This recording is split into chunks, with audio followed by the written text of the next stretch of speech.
하나님의 귀한 은혜가 우리 모두에게 함께하기를 간절히 소망합니다. 하나님께서 우리에게 귀한 은혜 주실 줄 믿습니다. 오늘 요한복음 2장의 말씀을 같이 살펴볼 텐데요. 우리 지난주까지 요한복음 1장의 말씀을 살펴보면서 우리 지난주 마지막에 나다나엘에 대해서 같이 이야기했습니다. 나다나엘은 자신에 대해서 이미 아시고 자신을 눈으로 보지 않고도 이미 아셨던 예수님을 만나며 예수님을 하나님의 아들이라 고백합니다. 그런 고백을 한 나다나엘에게 예수님이 1장 50절 말씀에 이렇게 말씀하셨습니다. 우리 같이 한번 읽어볼까요? 시작. 예수께서 대답하여 이르시되 이보다 더 큰 일을 보리라. 아멘. 예수님은 나다나엘에게 자신에 대해서 보여주신 것은 빙산의 일각에 불과하다라고 말씀하시면서 어떤 일을 보게 될 것이라고 말씀하셨다고 했죠? 더 큰 일을 보게 될 것이다 라고 이야기하시는 장면을 보게 됩니다. 나다나엘이 예수님이 자신을 아는 분으로 자신에 대해서 아시는 분이라는 것을 통해 그가 메시아임을 알았다면 이제 메시아의 존재, 예수님의 존재가 어떤 분이신지를 더 큰 일들이 무엇인지를 가르쳐주고 나타낼 것이라고 하는 것을 이제 이야기하고 말씀하고 계시는 것이죠. 그렇게 말씀하신 예수님은 나다나엘을 만난 지 사흘째 되던 날 가나에서 혼인잔치에 함께하고 계셨습니다. 그게 오늘 본문의 말씀인 거죠. 오늘 본문은 가나에서 혼례가 있었다라는 말로 시작하고 있습니다. 혼례, 결혼식이 있었다는 거죠. 결혼잔치가 그곳에 진행이 됐는데 예수님의 어머니도 거기에 계셨고 예수님과 그 제자들도 그곳에 청함을 받아서 초대를 받아서 함께 했다라고 말씀으로 이야기하고 있습니다. 그런데 그 혼인잔치가 즐거워야 할, 기뻐야 할 혼인잔치가 남몰래 위기에 빠지는 순간이 나오고 있습니다. 그것은 혼인잔치에 포도주가 떨어지게 된 거죠. 이스라엘의 혼인잔치는 최대 한 7일 정도까지 진행을 했다고 합니다. 어마어마하죠. 여러분 요즘 결혼식 7일 동안 한다고 생각해 보세요. 하루 하는 것도 힘든데 결혼하신 분들에 대한 이야기를 들어보면 하루를 위해 준비하는 것도 몇 달간 준비하는 너무 힘들었는데 여러분 7일을 한다고 생각해 보세요. 엄청난 준비와 노력이 필요한 거죠. 게다가 이 신혼이 아니죠. 혼인잔치를 준비해서 그 모든 책임을 져야 되는 사람이 누구냐면 바로 신랑이었다는 겁니다. 신랑이 그 모든 것을 책임져야 하는 거죠. 신랑이 그 결혼식의 모든 끝까지를 책임지는 역할을 했습니다. 제가 이제 결혼식을 어머니 교회에서 했거든요. 그래서 외부 뷔페를 불러서 이제 교회에서 식사를 진행을 했습니다. 교회에서 이제 혹시 결혼할 마음과 생각을 가지신 분들은 좀 이제 참고하시면 좋은데 교회에서 결혼을 하게 되면 내가 예상하는 그 식수 인원, 그 밥을 먹는 인원보다 좀 더 많이 준비를 해야 합니다. 왜냐하면 이제 제 손님뿐만 아니라 교회에 계신 분들도 계시기 때문에 더 많은 부분을 준비를 하거든요. 그래서 제가 저희 가족과 아내의 가족 이렇게 해서 많은 인원을 책정을 해서 준비를 했어요. 그런데 이제 결혼이 교회에서 하다 보니까 뒷시간이 없어서 굉장히 여유롭게 진행이 되는 거예요. 그래서 사진 촬영을 한 30분을 넘게 했던 것 같아요. 그래서 친구들 뭐 이렇게 오는 분들이 그 사진 기사님도 뒤에 여유가 있으니까 너무 좋으셨는지 사진을 계속 찍자고 하시는 거예요. 그래서 따로 뭐 4명, 5명도 같이 찍고 막 이렇게 해서 시간이 좀 지체가 됐습니다. 그래서 시간이 좀 지체가 돼서 이제 그 뒤에 찍은 찍은 친구들이 저의 손님들이 식당에 갔더니 음식이 다 떨어지는 거예요. 그래서 못 먹고 돌아갔다는 거예요. 저랑 저희 아내도 패백을 마치고 이제 식당에 갔더니 그래도 신랑 신부 건 남겨줄 줄 알았는데 신랑 신부 것도 남겨주지 않고 모두 다 이제 사라져 버린 거죠. 그래서 하루 종일 굶고 있다가 이제 오후 한 4시까지 굶고 결국 아무것도 못 먹고 이제 결혼식을 마치게 됐던 때가 있습니다. 제가 못 먹는 건 그래도 괜찮아요. 제가 못 먹는 건 뭐 집에 가서 뭐 라면이라도 끓여 먹으면 되니까. 근데 온 손님들이 못 먹으면 굉장히 미안하잖아요. 굉장히 죄송하고. 요즘 결혼식 할 때 또 결혼을 갔다 와서 제일 먼저 결혼식이 너무 좋았다 이런 얘기보다 제일 먼저 하는 얘기가 뭐예요? 오늘 뷔페 맛있었다 이런 거잖아요. 근데 음식을 못 먹었다 하면 얼마나 제가 민망하겠어요. 그래서 본문의 상황은 근데 제 상황보다 좀 더 심각한 것 같아요. 왜냐하면 결혼잔치가 시작이 됐는데 최대 7일까지도 할 수 있는 그 결혼잔치가 지금 끝나버릴 위기에 처해 있는 거죠. 포도주가 없다라고 하는 건 이제 그 잔치가 이제 더 이상 진행될 수 없다라고 하는 겁니다. 게다가 그 당시에는 지금보다 더 체면이라고 하는 것, 이것이 굉장히 중요한 그 지역의 특성이었고 그 시대의 모습이었는데, 만약에 이 결혼잔치가 이렇게 끝나게 되면 신랑은 평생 그걸 마음의 짐으로 살아가는 삶 속에서 계속 손가락질 보면 사람의 눈치를 봐야 하는, 사람들의 눈치를 봐야 하는 그런 상황이었던 거죠. 그래서 결혼식이 끝나는, 결혼잔치가 끝나게 될 아주 중요한 위급한 상황에 놓여있는, 이 위기에 놓여있다라는 것을 보여주고 있는 거죠. 이 위기에 예수님의 어머니가 나타나 예수님께 지금 포도주가 떨어졌다라고 이야기하고 있는 겁니다. 아마도 예수님의 어머니가 이 결혼식과 좀 관계가 있었던 것 같아요. 성경에 명확하게 나오진 않지만 아무 관계 없는 사람이 와서 예수님한테 갑자기 포도주가 떨어졌다고, 이 포도주의 위기, 자꾸 신혼이라고 얘기하네요. 결혼잔치의 위기가 굳이 그 손님에게 무슨 상관이 있겠어요? 음식이 없네? 뒤에 가서 이제 욕하고 이제 밥도 못 먹었어, 축의금 내고 밥도 못 먹었어, 이러고 가버릴 수 있잖아요. 그런데 예수님의 어머니가 지금 이 위기를 보면서 그냥 넘어가지 않고 지금 뭔가 이 위기를 타개할 방법을 생각하고 그 방법을 찾아서 예수님께 왔던 거예요. 그런데 이제 예수님께 그렇게 포도주가 없다, 지금 포도주가 없는 상황이다, 위기에 빠졌다라고 이야기했는데 예수님이 이렇게 대답하십니다. 우리 2장 4절 말씀 같이 한번 읽어보겠습니다. 시작. 예수께서 이르시되 여자여 나와 무슨 상관이 있나이까, 내 때가 아직 이르지 아니하였나이다. 아멘. 예수님이 지금 어머니를 대상으로 뭐라고 부르고 계시죠? 여자여 이렇게 부르는 거예요. 여러분 어떠세요? 여러분 부모님한테 여자여 이렇게 불러보셨어요? 아니면 뭐 아주머니 이렇게 불러보셨어요? 그렇게 부르면 어떻게 될까요? 한 대 쥐어 맞겠죠? 나이가 들어도 아마 어머니한테 그렇게 가서 부르면 맞을 거예요. 그러니까 지금 예수님은 어머니를 향해서 여자여라고 부르고 있는데, 그 당시에 어떤 어느 정도 나이가 있고 그런 대상을 상대로 여자여라고 부르는 경우들이, 호칭들이 있었던 건 사실이에요. 그런데 어머니를 향해서 여자여라고 부르는 건 일반적이지 않은 거죠. 지금 뭔가 예수님이 그 결혼식의 위기에 대해서 부탁하는 어머니 마리아를 향해 약간의 거리감을 두고 있는 것처럼 보여지기도 합니다. 그 다음 말은 좀 그렇게 더 다가오는 것 같아요. 여자여 다음에 나와 무슨 상관이 있나이까 라고 이야기를 하고 계세요. 호칭은 뭐 그렇다 쳐요.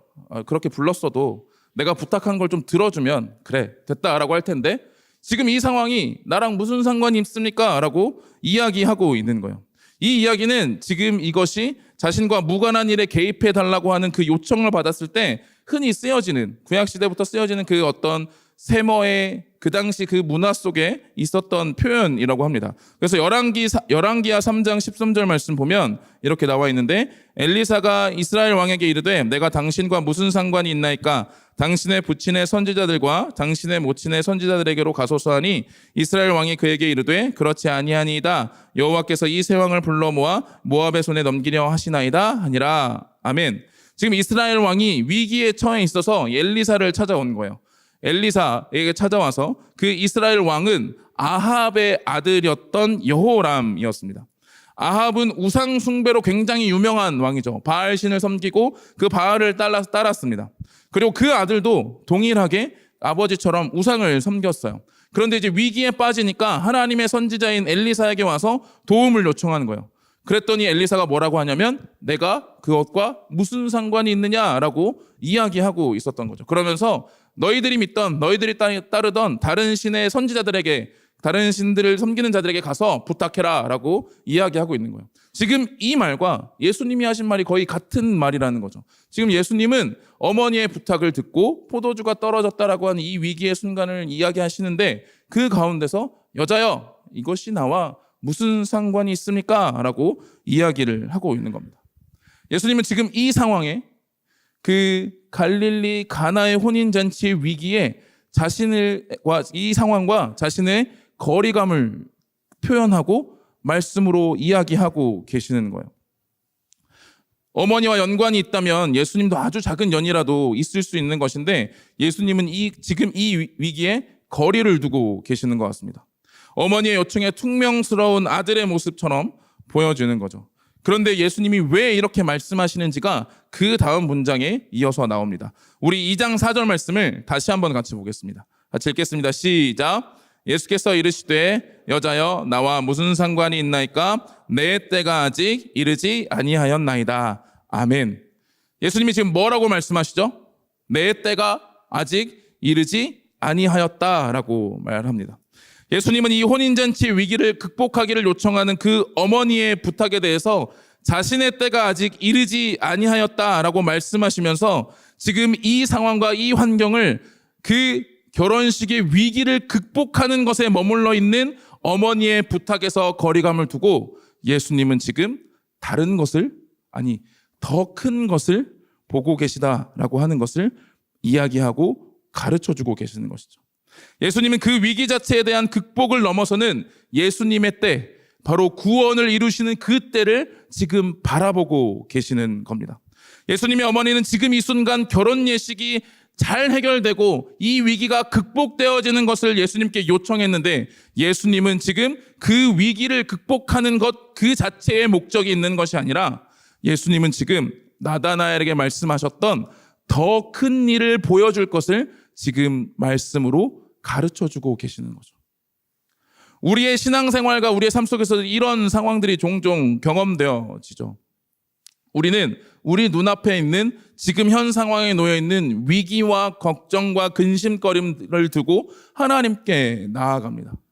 하나님, 내가 지금 이 선택의 기로 앞에 놓여 있는데 어떻게 해야 할까요? 지금 내 삶에 이런 위기가 찾아왔는데 나는 어떻게 해야 하죠? 예수님, 하나님, 이 위기를 좀 해결해 주십시오라고 우리는 하나님 앞에 그 위기를 가지고 나아가죠.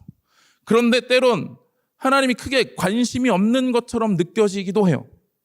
내 이 위기에, 내 문제에 하나님은 크게 관심이 없는 것 같다라는 생각이 우리의 생각 속에 기도하면서도 뭔가 변함이 없는 것 같고 그래서 그런 마음이 든다는 거죠. 그런데 그 순간 하나님은, 그 순간 우리의 주님은 우리가 바라보는 그 위기와 문제보다 더 큰 일을 바라보고 계시다라고 하는 것을 이 말씀을 통해서 우리에게 보여주고 가르쳐주고 계시는 겁니다.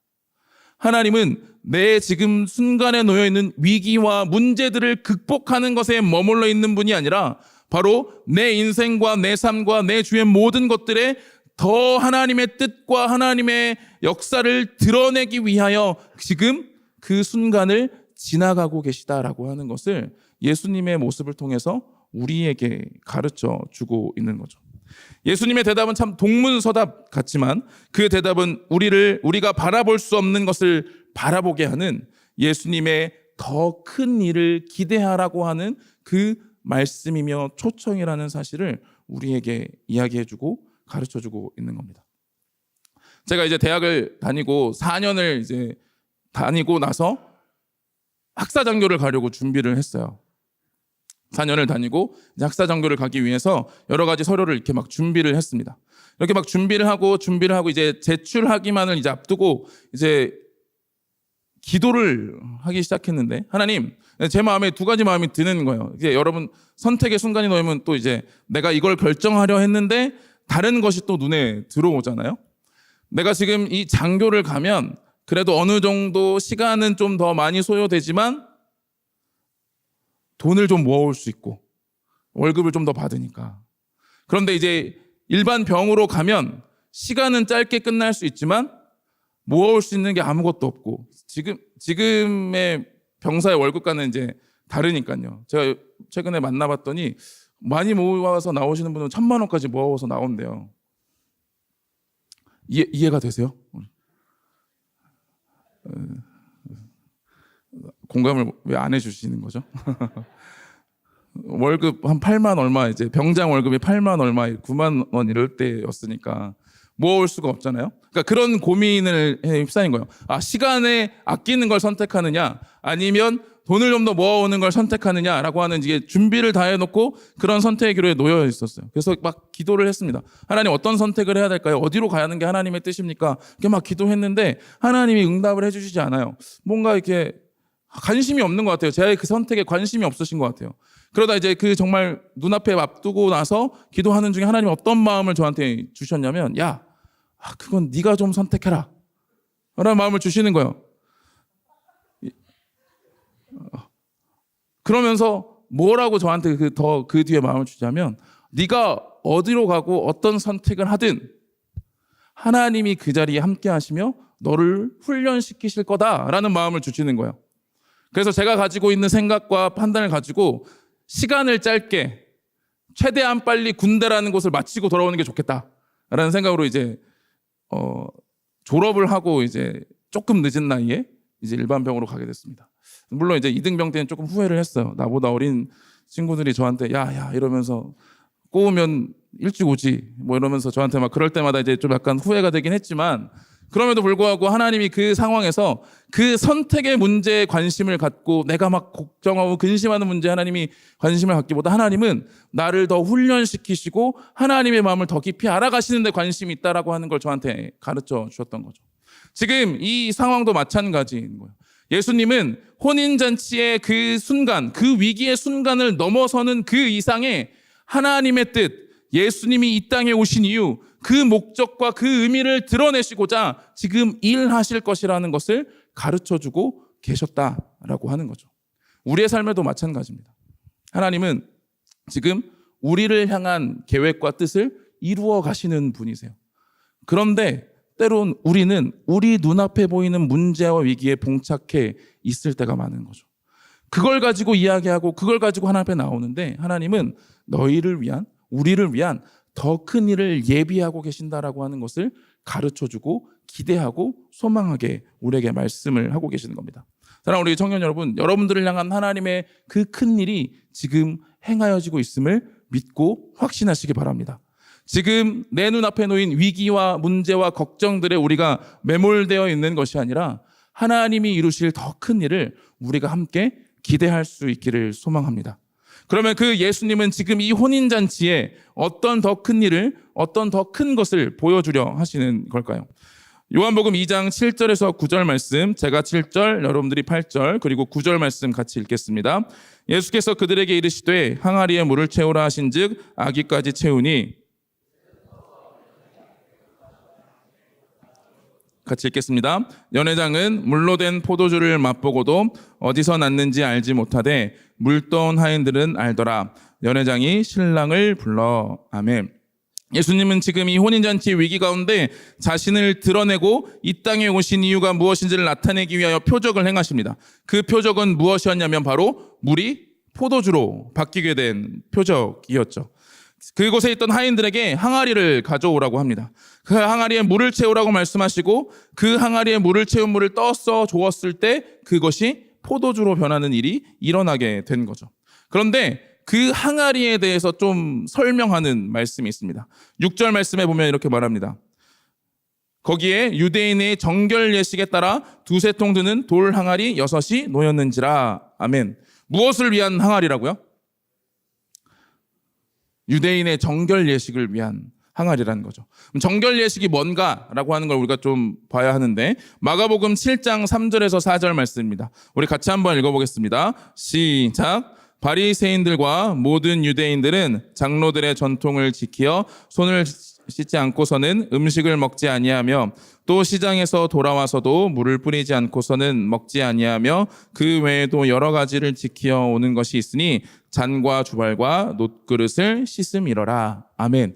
유대인의 정결 예식이라는 거예요. 집에 들어오면 밖에서 어떤 부정한 것이 내 손에 또 내 몸에 묻었을지 모르기 때문에 집에 들어와서 그거를 씻어야 된다는 거죠. 손을 씻고 발을 씻고 그 몸에 더러운 것을 옷에 그래서 물을 뿌리기도 하고, 그러고 나서야 집에 와서 무엇을 먹었다는 거죠.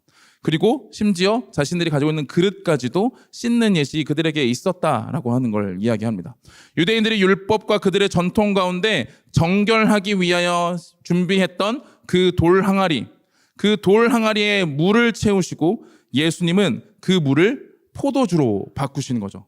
예수님은 유대인들이 전통으로 지켜오던 정결 예식의 물을 포도주로 바꾸시는 겁니다.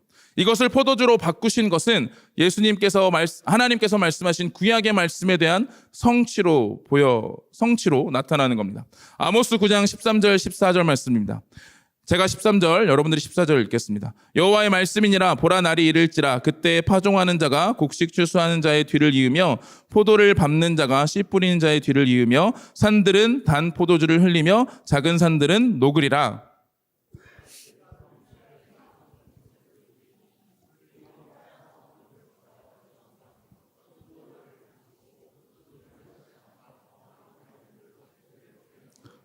아멘. 포도주의 풍성함이 돌아올 때가 그들에게 있다라는 거죠. 지금 아모스 선지자를 통해서 이스라엘 백성들이 다시 돌아와 회복할 그때가 어떤 모습이냐? 포도주의 풍성함이, 포도나무의 열매의 풍성함이 그들에게 나타날 것이다라고 하는 걸 하나님께서 말씀을 통해 예언해 주셨던 겁니다. 호세아 14장 7절에는 이렇게 말합니다. 그 그늘 아래에 거주하는 자가 돌아올지라. 그들은 곡식같이 풍성할 것이며 포도나무같이 꽃이 필 것이며 그 향기는 레바논의 포도주같이 되리라. 아멘. 호세아 선지자를 통해서도 똑같이 말씀하시는 거예요. 그들이 돌아오게 될 때, 그들이 회복하게 될 때 하나님께서 그들에게 분명한 표적과 예시로서 그들의 삶에 풍성한 포도나무의 열매와 그리고 풍성한 포도주가 그들에게 주어질 것이다 라고 하는 것을 이야기하고 계시는 거죠. 그래서 예수님은 물을 포도주로 바꾸신 겁니다. 그 정결 예식에 유대인의 관습과 유대인의 전통을 위하여 쓰여지던 그 예식에 그 물을 포도주로 바꾸심으로 예수님의 때, 메시아의 시대가 이제 회복되고 돌아왔다는 사실을 그들에게 가르쳐주고 선포하시기 위하여 예수님은 지금 물을 포도주로, 정결 예식을 위하여 쓰던 그 항아리에 있는 물을 포도주로 바꾸셨다는 것이죠. 예수님은 단순히 이 가나의 혼인잔치, 이 혼인잔치의 위기를 극복하는 것을 넘어서 예수님이 지금 어떤 분이신지를 보여주고 가르쳐주고 계시는 겁니다. 그들이 지켜왔던 관습과 전통을 뛰어넘어 새로운 시대의 메시아가 이 자리에 왔고 그 메시아는 바로 율법의 선지자를 통해 말씀하신 그 메시아의 모습이 바로 예수 그리스도다라고 하는 것을 가르쳐주고 이야기하고 계시는 것이죠. 우리를 향해 이 예수님을 보여주고 계십니다. 하나님께서는 이 메시아를 통해 이 새로운 시대, 새 시대의 메시아가 우리에게 왔음을 보여주고 가르쳐주고 있는 거죠. 예수님이 포도주로 바꾸신 물의 양이 돌 항아리 6이다라고 했습니다. 그 돌 항아리가 두세 통 드는 돌 항아리 6이라고 했는데 그 돌 항아리 6은 약 지금으로 따지면 500에서 700리터 정도라고 합니다. 리터, 500에서 700리터. 그러니까 어마어마한 양이죠. 굉장히 많은 양입니다. 그렇게 많은 양을 그 잔치에 가져다 주셨습니다. 심지어 더 좋은 포도주를, 더 좋은 것을, 이전 것보다 더 좋은 포도주를 주었다라고 그곳에 있던 연회장이 이야기하죠. 예수님은 그 포도주를 바꾸심으로 자신이 이 새 시대의 메시아라는 것을 드러낸과 동시에 그 메시아가 이 땅에 무엇을 위하여 오셨는지를 보여주고 있는 겁니다. 여러분, 포도주가 그대로 끝났으면, 그대로 멈췄으면 그 혼인잔치는 어떻게 되죠? 그대로 끝나는 겁니다. 그대로 끝나버리는 거예요. 그런데 지금 예수님께서 물을 포도주로 바꾸심으로 그 혼인잔치는 어떻게 되었습니까? 계속할 수 있게 되었죠. 지속될 수 있게 하셨습니다.